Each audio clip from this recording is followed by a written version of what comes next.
ರಾಜ್ಯ ಕಾಂಗ್ರೆಸ್ನಲ್ಲಿ ಎಲ್ಲವೂ ಹದಗೆಡುವ ಎಲ್ಲಾ ಲಕ್ಷಣಗಳು ಕೂಡ ಈಗ ಗೋಚರ ಆಗ್ತಾ ಇದೆ. ಸ್ವಲ್ಪ ಮಟ್ಟಿಗೆಲ್ಲ ಸೈಲೆಂಟ್ ಆಗಿತ್ತು. ಇದೀಗ ಮತ್ತೊಮ್ಮೆ ಕುರ್ಚಿ ಕಿತ್ತಾಟ ಮುನ್ನೆಲೆಗೆ ಬಂದಿದೆ. ಇದೀಗ ಕಾಂಗ್ರೆಸ್ನಲ್ಲಿ ಒಂದಷ್ಟು ತ್ವರಿತಗತಿಯ ಬೆಳವಣಿಗೆಗಳು ಆಗ್ತಾ ಇರೋದು. ಕೈ ನಾಯಕರಿಂದ ಬಹಿರಂಗ ಸ್ಟೇಟ್ಮೆಂಟ್ಗಳನ್ನು ಕೊಡ್ಲಾಗ್ತಾ ಇದೆ. ಈ ಬಗ್ಗೆ ಹೆಚ್ಚು ಗಮನ ಕೊಡ್ತಾ ಇಲ್ಲ ಸಿಎಂ ಸಿದ್ದರಾಮಯ್ಯನವರು. ನೀವು ಹೆಂಗಾದ್ರೂ ಮಾಡಿ ಏನಾರ ಸ್ಟೇಟ್ಮೆಂಟ್ ಕೊಡಿ, ನಂಗೂ ಇದಕ್ಕೂ ಸಂಬಂಧವೇ ಇಲ್ಲ ಅಂತ ಸಿಎಂ ಸಿದ್ದರಾಮಯ್ಯನವರು ಇದ್ದಾರೆ. ಸ್ವತಃ ಅವರ ಪುತ್ರನೇ ಕಿಡಿ ಹೊತ್ತಿಸಿದ್ರು ಕೂಡ ತಲೆ ಕೆಡಿಸಿಕೊಳ್ತಾ ಇಲ್ಲ ಅವರು.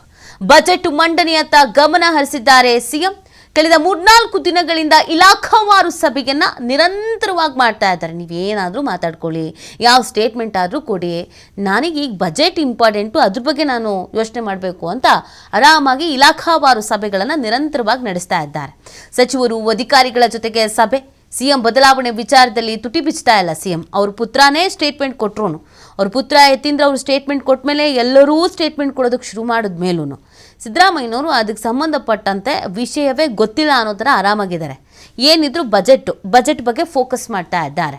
ಇಲಾಖಾವಾರು ಏನು ಸಭೆ ಮಾಡಬೇಕು, ಯಾವ್ಯಾವ ಸಚಿವರಿಂದ ಏನೇನು ಮಾಹಿತಿ ಪಡ್ಕೊಳ್ಬೇಕು, ಅಧಿಕಾರಿಗಳಿಗೆ ಏನು ಹೇಳಬೇಕು, ಬಜೆಟ್ ಹೇಗೆ ಮಂಡಿಸಬೇಕು, ಬಜೆಟಿನಲ್ಲಿ ಯಾವುದಕ್ಕೆ ಒತ್ತು ಕೊಡಬೇಕು, ಯಾವ ಕ್ಷೇತ್ರದ ಬಗ್ಗೆ ಗಮನ ಹರಿಸಬೇಕು, ಜನಪ್ರಿಯ ಬಜೆಟ್ ಅಂತ ಹೆಂಗೆ ಕರೆಸ್ಕೊಳ್ಬೇಕು, ಸಿದ್ದರಾಮಯ್ಯನಾದಂಥ ನಾನು ಬಜೆಟ್ ಮಂಡನೆ ಮಾಡ್ತಾ ಇರೋದು ದಾಖಲೆಯ ಬಜೆಟ್, ನನ್ನ ಮೇಲೆ ಜನರಿಗೆ ನಂಬಿಕೆ ಇದೆ, ಅದಕ್ಕೆ ನಾನು ಏನೇನು ಫೋಕಸ್ ಮಾಡಬೇಕು ಅನ್ನೋದ್ರ ಬಗ್ಗೆ ಅವರು ಯೋಚನೆ ಮಾಡ್ತಾ ಇದ್ದಾರೆ.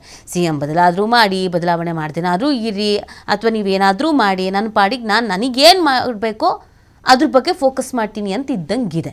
ಬೇರೆ ಇನ್ನೆಲ್ಲರೂ ತಲೆ ಕೆಡಿಸ್ಕೊಂಡು ಸ್ಟೇಟ್ಮೆಂಟ್ಗಳನ್ನು ಕೊಡ್ತಾ ಇದ್ದಾರೆ. ಆದರೆ ಸಿಎಂ ಮಾತ್ರ ಇದ್ರ ಬಗ್ಗೆ ಮಾತಾಡ್ತಾ ಇಲ್ಲ. ಇಲ್ಲಿವರೆಗೂ ಮಾತಾಡ್ತಾ ಇದ್ರು, ಹೈಕಮಾಂಡ್ ಏನು ಹೇಳುತ್ತೋ ಹಂಗೆ ಕೇಳ್ತೀನಿ, ಅವ್ರೇನು ಮಾತಾಡಿದಾರೋ ಗೊತ್ತಿಲ್ಲ, ಅದನ್ನು ನೀವು ಅವರಿಗೆ ಕೇಳಬೇಕು. ಈಗ ಯಾವುದ್ರ ಬಗ್ಗೆನೂ ತಲೆ ಕೆಡಿಸ್ಕೊಳ್ತಾ ಇಲ್ಲ. Only budget.